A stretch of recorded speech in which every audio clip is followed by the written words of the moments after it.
ٹھیک ہے. اور تقدیری کیا ہوگا پھر؟ اسے روکنے والا ہے, علامت کو ظاہر ہونے سے روکنے والا کوئی معنی وہاں پر موجود ہے, یعنی کوئی نہ کوئی ایسی چیز ہو جو اس علامت اعراب کو ظاہر نہیں ہونے دے رہی, اسے روک رہی ہے, کوئی دشمن ہے اس کا جو اسے ظاہر نہیں ہونے دے رہا ہے. ٹھیک ہے, تو اس کی تعریف کیا ہوگی؟ ما یمنع من النطق به مانع, وہی ہو گیا, لا ہٹا دیں, ما یمنع من النطق به مانع, کہ جسے روکنے سے کوئی نہ کوئی معنی وہاں پر موجود ہو. اب معنی کیا ہوتا ہے؟ والموانع ثلاثہ,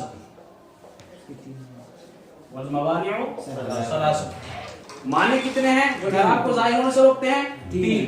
نمبر 1 التعذر, التعذر, ٹھیک ہے. نمبر 2 الثقل, اور نمبر 3 اشتغال المحل. یہ میں سوچنا کہ سمجھاؤں نہیں سمجھاؤں انشاءاللہ, دیکھ لیں. اشتغال المحل بحرکت مناسبت, ٹھیک ہے. اشتغال المحل بحرکت مناسبت, یعنی 3 چیزیں ایسی ہوں گی جو اعراب کو آنے سے روک دیں گی. پہلا کیا ہوگا؟ تعذر. تعذر کا مطلب کیا ہوتا ہے؟ کہ اس پر علامت آ ہی نہیں سکتی, یہ محال ہے. مثال کے طور پر کیا ہے؟ تعذر کی مثال کیا ہوگی؟ الفتح. تعذر کی مثال کیا ہوگی؟ الفتح. الثقل کی مثال کیا ہوگی؟ القاضی. اور اشتغال المحل بحرکت المناسبہ کی مثال کیا ہوگی؟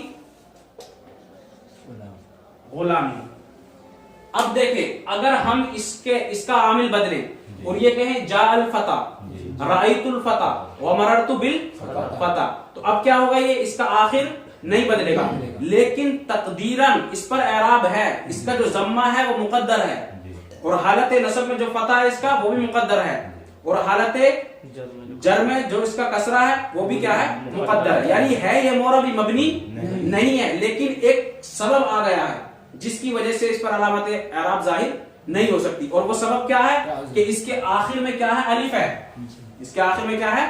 الف ہے, اور الف ہمیشہ ساکن ہوتا ہے, اس پر حرکت نہیں آتی, لہذا اس پر نہ ضمہ آئے گا, نہ اس پر فتح آئے گا, نہ اس پر کسرہ آئے گا. اب مجبوری ہے, جب آخر میں حضرت الف آ کر کے بیٹھ گئے تو اب اس پر علامت نہیں آئے گی. علامت کیونکہ حرکت کی صورت میں آئے گی, اور حرکت الف پر آتی نہیں ہے, الف ہمیشہ ساکن ہوتا ہے.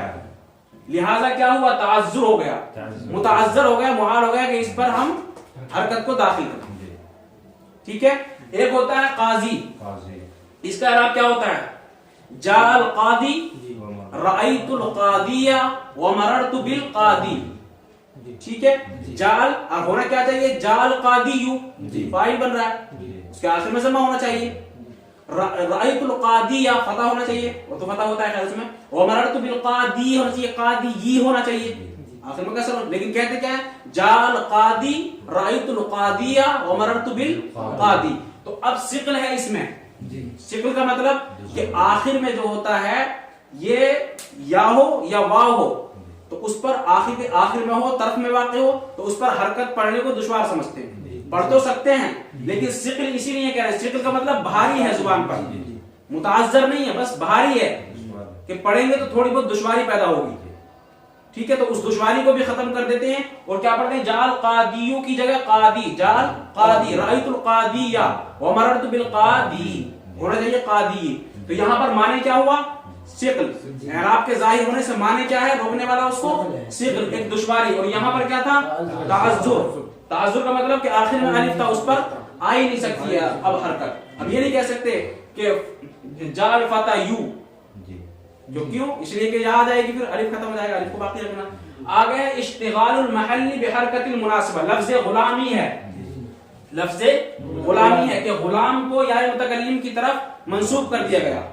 تو اس یا کی وجہ سے اصل میں کیا تھا؟ غلامو تھا, غلامن تھا, اور آخر میں یا متکلم ہے. ٹھیک ہے. اب اس کے بعد میں کیا کریں گے؟ دونوں کو جب ملائیں گے ہم تو غلام پر جو ضمہ تھا اسے بدل دیں گے کس سے؟ کسرے سے. کیوں؟ اس لیے کہ آخر میں یا متکلم آ رہی ہے, اس کی مناسبت کی وجہ سے اسے کسرہ دے دیں گے. تو کیا ہو گیا, یہ جو محل تھا, یہ جو محل تھا یہ اعراب کا محل تھا, اعراب کا محل تھا. جیسے جاء غلام, رأیت غلامن, میم بدل لیا کہ نہیں, ومررت بغلامین, تو یہ اعراب کے ظاہر ہونے کی جگہ تھی. لیکن ہوا کیا کہ انہوں نے, حضرت نے آ کر کے اس پہ پہلے ہی قبضہ کر لیا, اس پر پہلے ہی قبضہ کر دیا اور اسے کسرہ دے دیا, یعنی اسے یعنی کسرہ دے دیا. اب ہم اس پر عامل داخل کریں گے. جیسے جاء غلامی, رأیت غلامی, ومررت بغلامی, تو کیا ہوا کہ محل جو ہے مشغول ہو گیا مناسب حرکت میں. محل مشغول ہو گیا, محل کون سا تھا؟ اعراب کے ظاہر ہونے کا, یا علامت اعراب کے ظاہر ہونے کا میم, اور اس کو مشغول کر دیا کس نے؟ یعنی پہلے اپنی مناسبت کسرے میں. اب کیا ہوا پھر, یا تو مناسبت کو دیکھ سکتا ہے یا پھر اعراب بھی آ سکتا ہے. تو کہتے ہیں مناسبت کو ہی رکھیں گے, اعراب کو وہاں پر مقدر رکھیں گے. تو معنی کتنے ہوئے؟ 3. تعذر, ثقل, اشتغال المحل بحرکت المناسبہ, یعنی محال ہے اس کا اعراب کا آنا, یا دشوار ہو, یا پھر وہ جہاں پر حرکت آتی ہو وہ کسی اور چیز میں مشغول ہو گیا ہو پہلے سے, تو اسے کسرے میں مشغول ہو گیا پہلے سے یا کی وجہ سے. اب کیا ہوا, اعراب کی تعریف کیا ہوئی؟ تغییر اواخر الکلم باختلاف العوامل الداخلۃ علیہا لفظا او تقدیرا, کہ اعراب کہتے ہیں کلمے کی آخری حالت بدل جائے لیکن خود بخود نہیں بدلے گی. کیسے بدلے گی؟ باختلاف العوامل الداخلۃ علیہا, کہ ان الفاظ پر یا ان کلم پر جو عامل داخل ہوتے ہیں ان کی وجہ سے. لفظاً بدلے گی, جیسے جاء زید, لفظاً ہے بالکل ظاہر ہے, رأیت زیدا ومررت بزید. او تقدیرا, یا بدلے گا ضرور اس کا آخر لیکن مقدر ہوگا. اب کہیں گے ضمہ فتح میں مقدر ہے, جاء الفتح میں, رأیت الفتح میں فتح مقدر ہے, ومررت بالفتح میں کسرہ مقدر ہے. ایسے ہی جاء القاضی, اس میں ضمہ مقدر ہے, رأیت القاضیہ تو وہ تو فتح ظاہری ہوتا ہے, ومررت بالقاضی اس میں کسرہ مقدر ہے. ایسے ہی غلامی میں کہیں گے تو یہ تقدیرن ہوگا.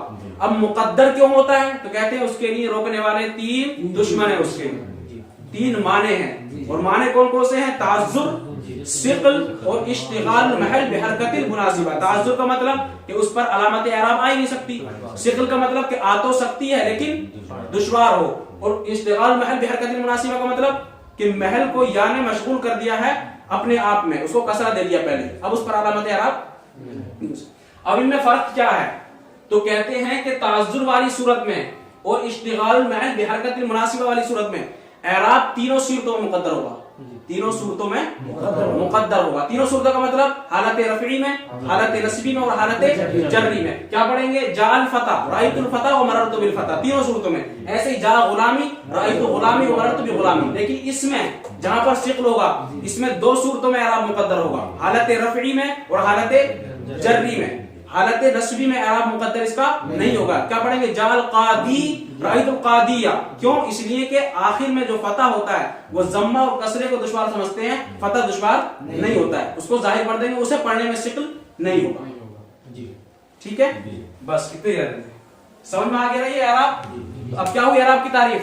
هو تغییر اواخر الکلم باختلاف العوامل الداخلۃ علیہا لفظا او تقدیرا, کہ اعراب کہتے ہیں کہ آخری کلمے کی حالت بدل جائے عامل کے بدلنے سے. جب عامل بدلے تو لفظاً بدلے گا یا کبھی تقدیراً بدلے گا. لفظاً کی مثال یہ ہوگی اور تقدیراً کی مثال یہ ہوگی. لفظی کی تعریف کیا ہوگی؟ کہ اسے روکنے والا کوئی معنی نہ ہو علامت کو, اور تقدیری کی کیا ہوگی؟ کہ اسے روکنے والے معنی, اور معنی 3 ہیں, تعذر, ثقل اور اشتغال المحل بحرکت المناسبہ.